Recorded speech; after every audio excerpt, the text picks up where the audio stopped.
What do you do when you get fouled in the final seconds of game? Michael Jordan had a simple answer. If the whistle doesn't blow, it's a clean play. During the Bulls' last dance season in 1997-98, they faced Larry Bird's Pacers in the Eastern Conference Finals. After taking a 2-1 series lead, most people thought Chicago would cruise through with a gentleman's sweep. But Game 4 in Indiana flipped the script. With just 2.9 seconds on the clock, the Pacers were down by 1 and had the last shot. Off the inbound, Reggie Miller suddenly exploded from the baseline, gave Jordan a hard push to create space, caught the pass, and fired a quick three. The arena erupted. Indiana thought they had the game, but Larry Bird didn't smile. He looked straight at the scoreboard. 0.7 seconds left. And he knew 0.7 seconds was more than enough time for Michael Jordan. Chicago set up their final play.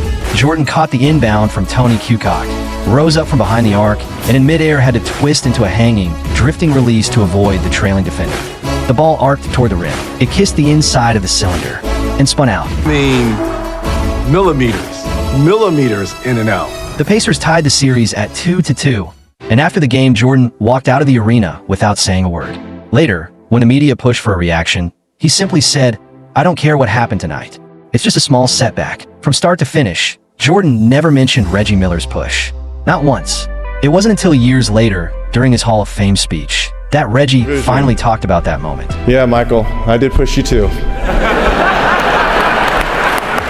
The next 2 games were split, and the series went all the way to a Game 7. It was only the 3rd Game 7 of Jordan's entire career, and the media kept asking the same question. Could this be the last game Michael Jordan ever plays? At 35, Jordan was exhausted, physically and mentally. But then someone showed up who changed everything. Gus, an old security guard. Nothing special on paper, but to Jordan, he meant the world. Ever since Jordan's father was murdered, Gus had become the only emotional anchor in his life. He watched over him, protected him, cared for him like family. But then came the diagnosis, lung cancer. Before this Game 7, Gus showed up anyway, weak and fragile, but standing there to cheer Jordan on. And Jordan told the media, "We're not losing this one. Not today." Game 7 tipped off, and the young Pacers struck first. 6 minutes in, they were already up by 12.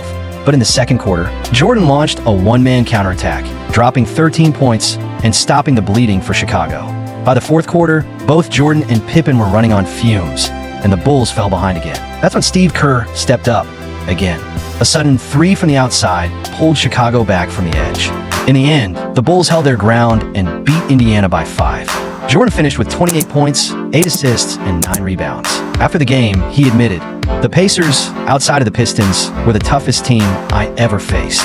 And waiting on the other side of that victory were the Utah Jazz, led by the Stockton to Malone duo, already preparing for the finals.